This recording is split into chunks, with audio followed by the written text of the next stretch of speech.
Hello বন্ধুরা, কেমন আছো তোমরা? আশা করি ভালো আছে। বন্ধুরা, আমি উন্মুল কায়ের তিশা। আজকে আপনাদের সামনে যে গল্পটি বলবো তা একটি মেয়ের বাস্তব জীবনের গল্প। নাম প্রকাশে অনিচ্ছুক থাকায় গল্পটিতে ছদ্মনাম ব্যবহার করা হলো। একটি মেয়ের সাথে প্রতিদিন রাতে একজন যুবক এসে খুব খারাপ আচরণ করত। তার সাথে অনেক বাজে কাজ করত। কিন্তু যুবকটি তার সাথে এত কিছু করার পরেও মেয়েটি ঘুমের ভাব ধরে সব সহ্য করত।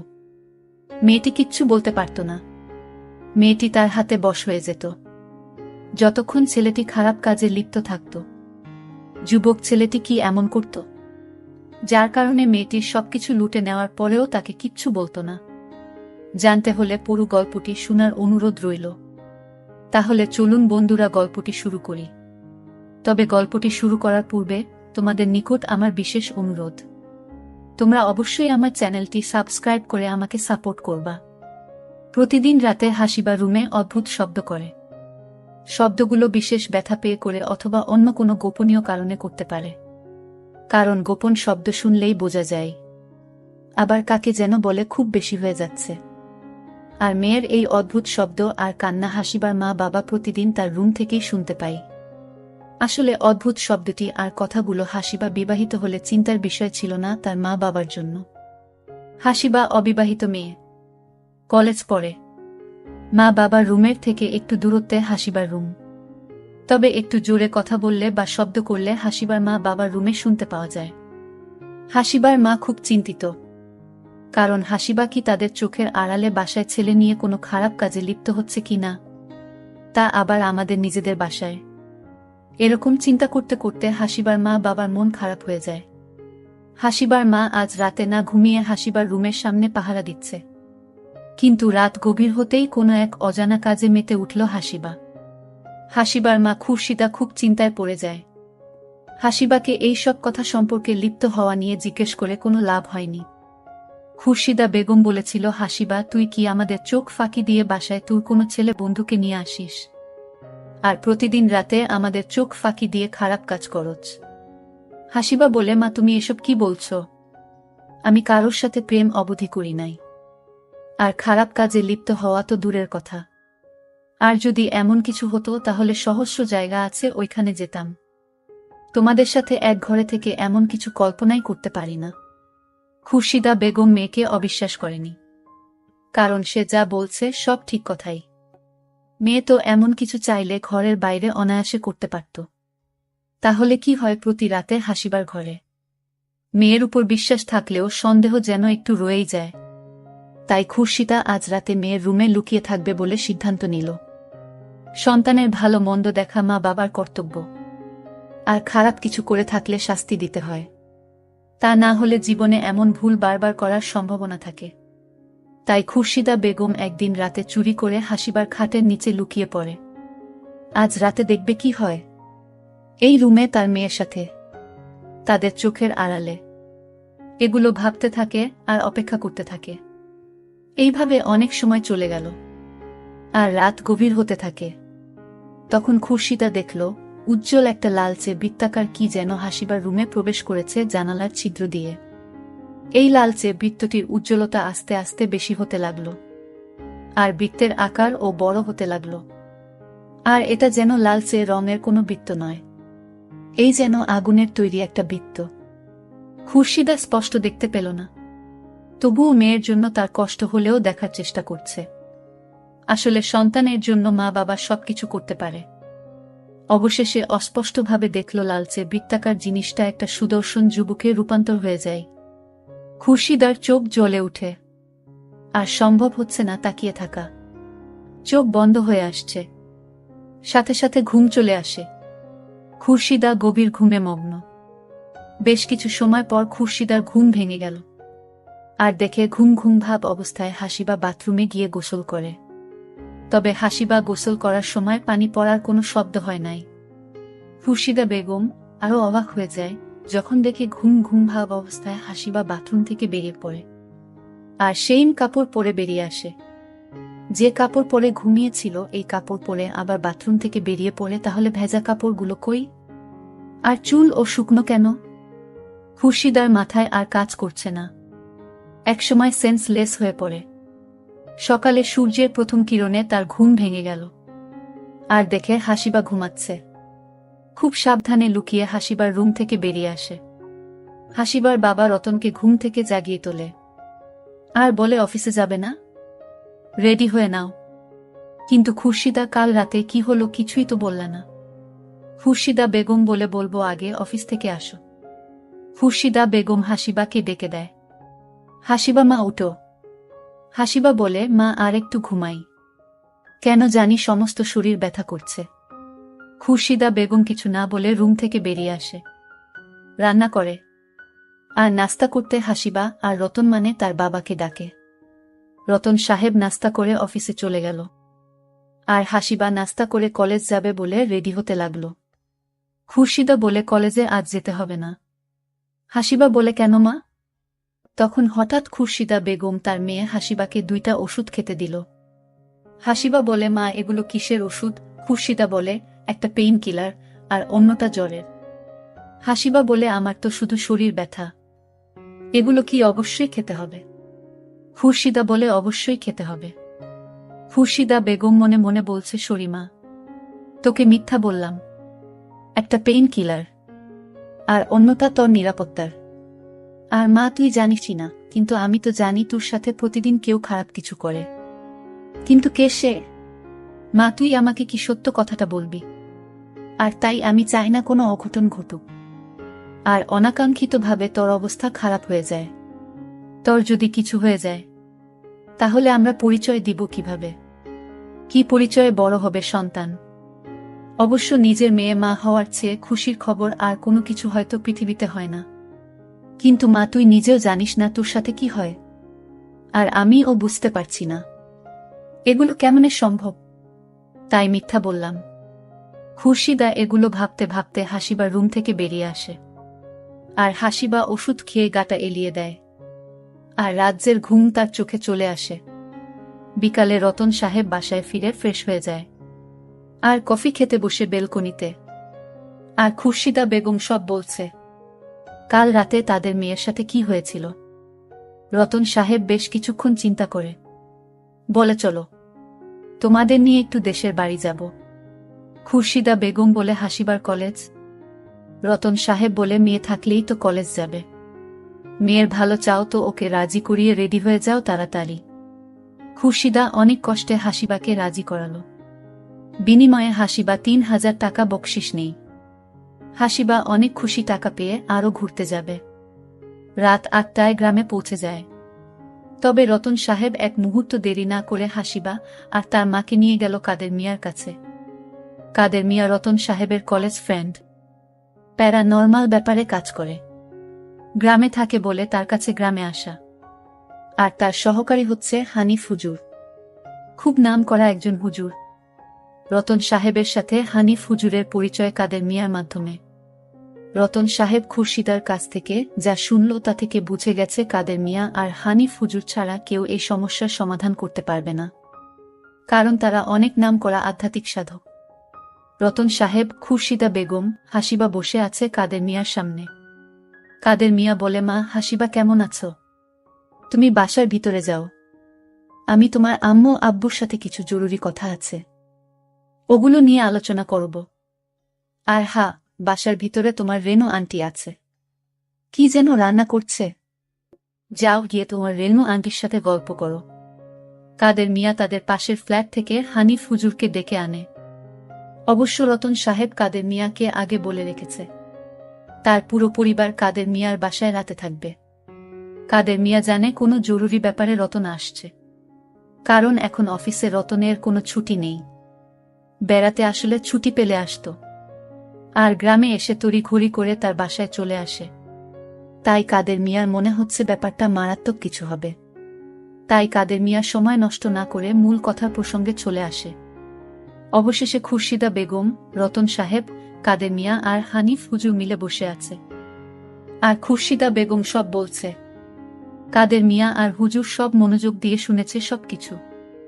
হঠাৎ করে বেশ কিছুক্ষণ পর রেনু এসে বলে, বাহরে, খুরশিদা ভাবি আমার সাথে একটু দেখাও করেননি অভিমানী কণ্ঠে। চলেন চলেন, ডিনার করে নি। কাদের মিয়া বলে, রেনু তুমি রেডি করো খাবার, আমরা আসছি। আর হাসিবা মাকে নিয়ে আসো। একসাথে সবাই বসে ডিনারটা করে ফেলি। সবাই ডিনার শেষে কাদের মিয়া বলে, খুরশিদা ভাবি আপনি আর রেনু ঘুমিয়ে পড়েন। রেনু বলে, একদম না, আমি ও দেখতে চাই। হাসিবা মাকে কোনো বান্দর এইভাবে ডিস্টার্ব করে? কাদের মিয়া বলে, যাও, বেশি কথা বলিও না, ভাবিকে নিয়ে ঘুমিয়ে পড়ো। খুরশিদা কিছু বলছে না, কিন্তু তার ও ইচ্ছে মেয়ের কাছাকাছি থাকার। রতন সাহেব আগেই বলে দিয়েছিল, কাদের মিয়া যেমন বলবে তেমনই করবে। তাই খুরশিদা চুপচাপ থেকে রেনুর সাথে ঘুমাতে যায়। কিন্তু রেনু বা খুরশিদা কারোর চোখে ঘুম ছিল না। হাসিবার চিন্তায় মন অস্থির হয়ে আছে। কাদের মিয়া, রতন, হানিফ, হুজুর আর হাসিবা একটা রুমে গেল। হাসিবা বলে, বাবা আমি ঘুমাবো। রতন সাহেব বলে, কাদের মিয়া, খুরশিদা আর রেনু ভাবিকেও ডাকো। তুই বকা দিয়ে ভুল করেছিস। আর ওদের দোয়া পড়ে হানিফ, হুজুর ফু দিয়ে দিলে কিছু হবে না। কাদের মিয়া রেনুকে বলে, সরি, রাগ করিও না, তোমাদের কিছু হবে এই ভয়ে আসতে নিষেধ করেছিলাম। রেনু আর খুরশিদা আসলো। হানিফ, হুজুর ফু দিয়ে দিলেন দোয়া পড়ে। অন্যদিকে হাসিবা ঘুমিয়ে পড়ল। রাত তখন আস্তে আস্তে গভীর হতে থাকে। সবাই বসে আছে। হাসিবাকে একটা বৃত্তের ভেতরে আবদ্ধ করে রাখে ঘুমন্ত অবস্থায়। অবশ্য হাসিবা ঘুমিয়ে পড়াতে কাদের মিয়ার কাজ আরও কমে যায়। সব ভালো, কিন্তু ভালো নয়। কিছু করতে গেলে বাধা আসবে না এমন কি হয় নাকি? ঠিক তখনই লালচে বৃত্তটির প্রবেশ ঘটে রুমে। কাদের মিয়ার মুখে যেন হাসি ফুটে ওঠে।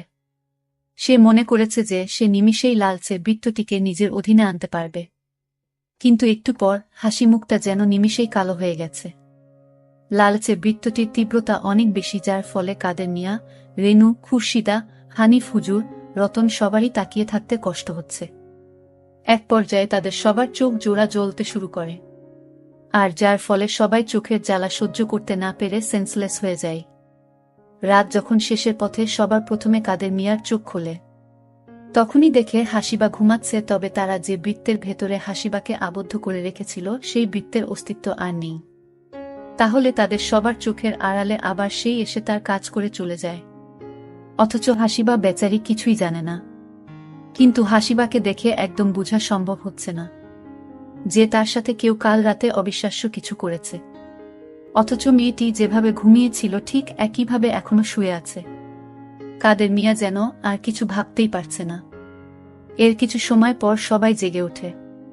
কাদের মিয়া রেনুকে নাস্তা রেডি করতে বলে, আর রতন সাহেব আর খুরশিদাকে রেস্ট নিতে বলে, আর হাসিবাকে ঘুম থেকে না জাগাতে বলে।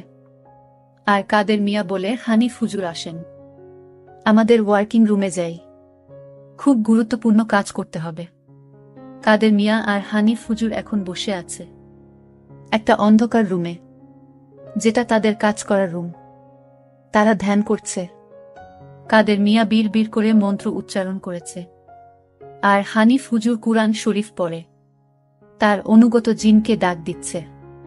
কাদের মিয়া তার শক্তি দিয়ে বোঝার চেষ্টা করছে কি হয়েছে, আর হানিফ, হুজুর জিনকে উপস্থিত করার চেষ্টা করছে।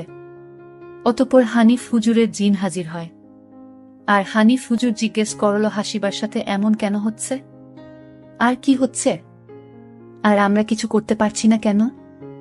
এই এত বছর হলো এই পেশাতে যুক্ত আছি, এমন কখনো হয়নি, বরং সব কেস আমি আর কাদের মিয়া খুব ভালোভাবে সমাধান করতে পেরেছি।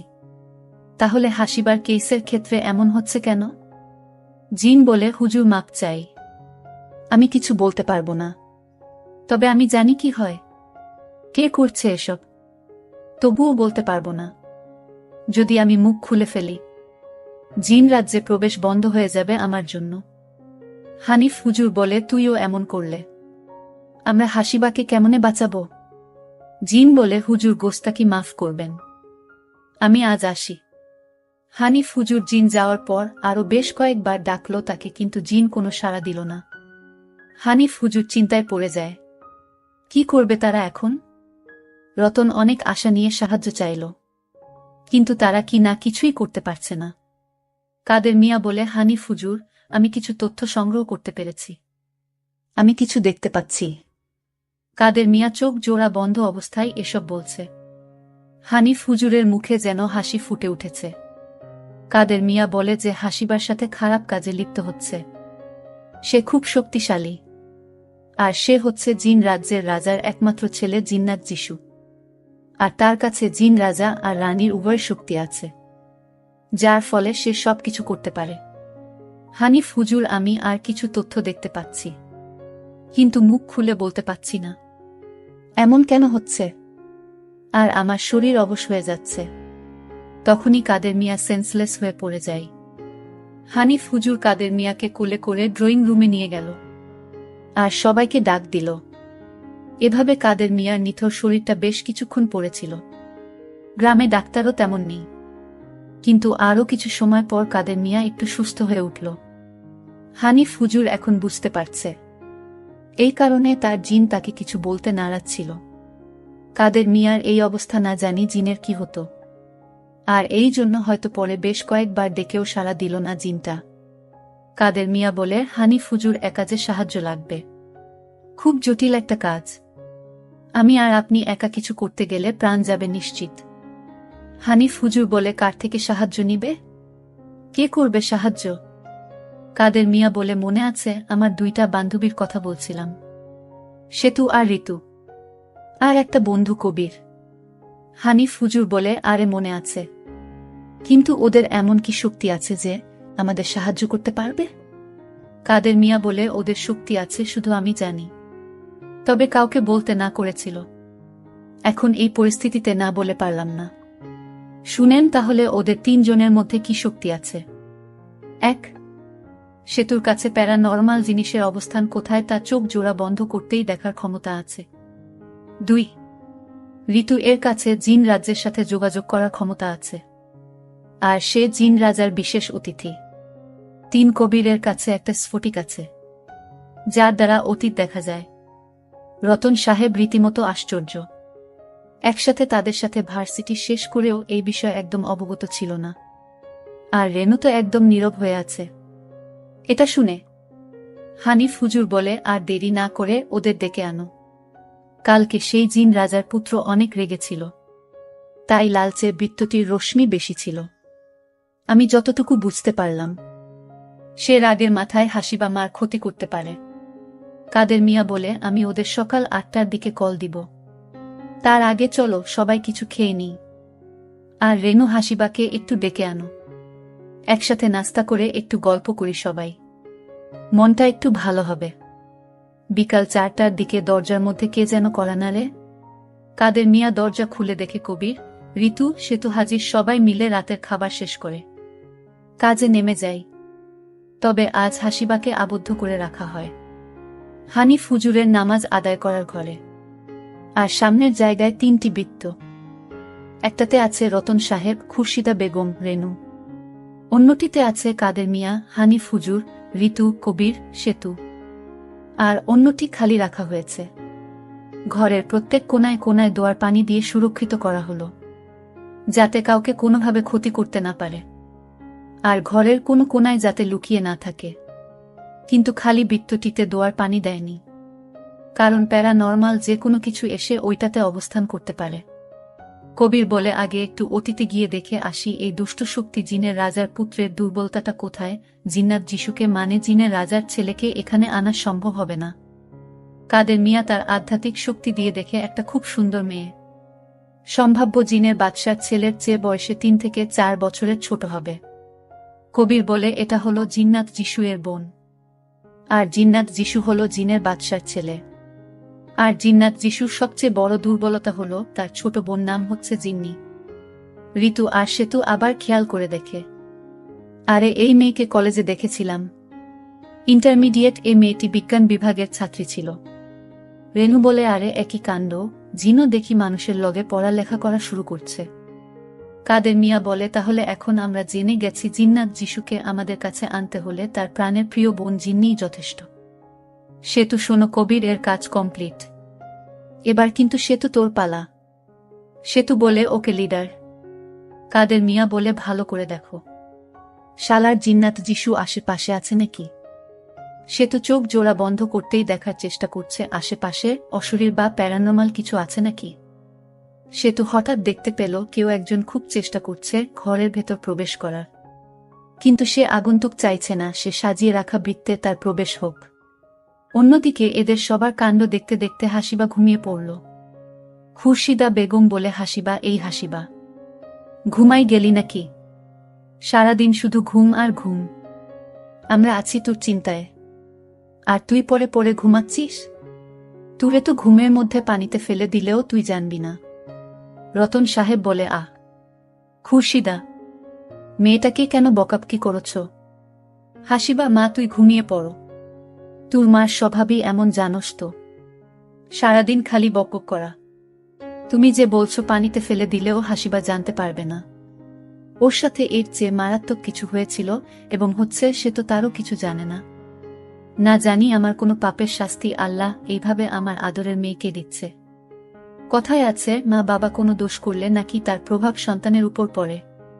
কাদের মিয়া আবার বলে, আরে খুরশিদা, একটা জিনিস লক্ষ্য করো, হাসিবা কিন্তু আগের মতো গুলুমুলু নেই। আমার সুন্দর মেয়েটার শরীর আর স্বাস্থ্য কেমন জানি হয়ে গেছে। শালা, জিনের পুত জিন্নাত যিশুকে হাতের কাছে পাইলে হবে, শেষ করে দিব শালাকে। রাতের পর রাত, রাত যখন গভীর হয় আমার মেয়ে হাসিবার অজান্তেই এক কঠিনতম খারাপ কাজে মেতে ওঠে। খুরশিদা বেগম একটা জিনিস কিছুতেই মিলাতে পারছিল না। রাতে এত কিছু হয় কিন্তু হাসিবা কিছুই জানে না কেন? আসলে খুরশিদা বেগম মেয়ের স্বাস্থ্যের দিকে একদম খেয়াল করেনি। রতন সাহেব বলার পর লক্ষ্য করে দেখে আসলেই রতন সাহেব যা বলছে ভুল কিছু বলেনি। এরপর খুরশিদা বেগম বলে, ওগো, আসল ব্যাপার হচ্ছে আমরা সবাই টেনশনে আছি। খাওয়া দাওয়া রাতের ঘুম হারাম হয়ে গেছে, আর নবাব জাদি ঘুমাচ্ছে তাই দেখে বকা দিছিলাম। আর একটা কথা কি জানো, হাসিবার ও জেগে থাকতে হবে। হাসিবারও জানা দরকার কি হয় ওর সাথে রাতে আধারে, আর রাত যখন ঠিক গভীর হয়ে আসে। রতন, তুমি একটা জিনিস বুঝতে পারছো না, আর আমাকে দেখো, আমি আরো হাজারটা প্রশ্নের উত্তর পাচ্ছি না। হানিফ হুজুর বলে, আরে তোমরা বউ জামাই ঝগড়া বিবাদ কেন বাঁধাচ্ছ? হাসিবা এখন ঘুমাক। জিন্নাত যিশু আসলেই, এমনিতেই ও সজাগ হবে, আর তোমাদের সব প্রশ্নের উত্তর জিন্নাত যিশুকে হাতের মুঠোয় করে নিতে পারলে পেয়ে যাবে। আর রতন, আপনি আর ভাবি আর ঝামেলা করিয়েন না। রেনু ভাবির মতো চুপ করে বসে থাকেন। রেনু বলে, হু, কি করব, কি বলবো, বুঝতে না পেরে চেয়ে আছি আপনাদের সবার দিকে। কাদের মিয়া বলে উঠল, সে তো তোর কাজ শেষ। ঋতু, তোর কাজের পালা, কাজ শুরু করে দে। ঋতু বলে, তাহলে তোরা সবাই চুপ থাক, আমি জিন রাজাকে ডাকার চেষ্টা করি। ঋতু অনেকক্ষণ চোখ জোড়া বন্ধ করে জিনের রাজার নাম ধরে ডাকে। জিনের রাজা নাম ঝংকার। সে বলে, হে জিনের বাদশাহ ঝংকার, আপনি কি আমাকে শুনতে পাচ্ছেন? শুনতে পেলে আমার ডাকে সাড়া দিন, আমার খুব জরুরি কাজে আপনাকে দরকার। বেশ কিছু সময় চলে গেল, আর ঋতু হতাশ হয়ে যায়। কেন সাড়া দিচ্ছে না জিন রাজা ঝংকার? হানিফ হুজুর বলে, ধৈর্য রাখতে। তিনি আরও বলেছেন, কথায় আছে, আল্লাহ পাক ধৈর্যশীল ব্যক্তিকে বেশি পছন্দ করে। ঋতু আবার ধৈর্য ধরে আবার জিনের বাদশাহ জংকারকে ডাকতে শুরু করে। আলহামদুলিল্লাহ বলে উঠে ঋতু। হানিফ হুজুর বলে, আপনার ডাকে কি সাড়া দিচ্ছে? ঋতু বলে, উনি এখন আমাদের সামনে আসবেন আর যথাসম্ভব সাহায্য করবেন বলেছে। একটু পর জিনের রাজা ঝংকার উপস্থিত হয়ে গেল। জিনের রাজা ঝংকার বলে, কি হলো ঋতু, কি সমস্যা বলতো, আর কি করতে পারি তোমার জন্য? ঋতু একে একে সব বলে, আর কবির বলে, ওই জিন জিন্নাত যিশু এর ছবি আমার স্ফটিকে আছে, দেখেন জাহাপনা। জিনের রাজা ঝংকার যেন অবাকের চূড়ান্ত সীমায় পৌঁছে যায়। জিনের রাজা ঝংকার বলে, এটা আমার ছেলে জিন্নাত যিশু, সে এত নিচু কাজ করতে পারে আমি ভাবতেই পারছি না। আমি ওকে সুশিক্ষা দিয়েছি, নিশ্চয়ই কোনো কারণ আছে, না হয় সে এমন করার কথা নয়, বরং প্রশ্নও ওঠে না। জিনের রাজা ঝংকার বেশ কয়েকবার তার ছেলেকে ডাক দেয়, কিন্তু সাড়া দিচ্ছে না। তখনই কবির বলে, জিন জাহাপনা, গোস্তাকি মাফ করবেন, আমি আপনার ছেলেকে একটি উপায় এখানে আনতে পারব। আপনার ছেলে আমাদের কাছে আসতে বাধ্য হবে। বন্ধুরা, দ্বিতীয় পর্ব ভিডিওর কমেন্ট বক্সে প্রথম কমেন্টই পাবেন। আর গল্পটি ভালো লাগলে একটি লাইক দেন। সবাই ভালো থাকবেন। আল্লাহ হাফেজ।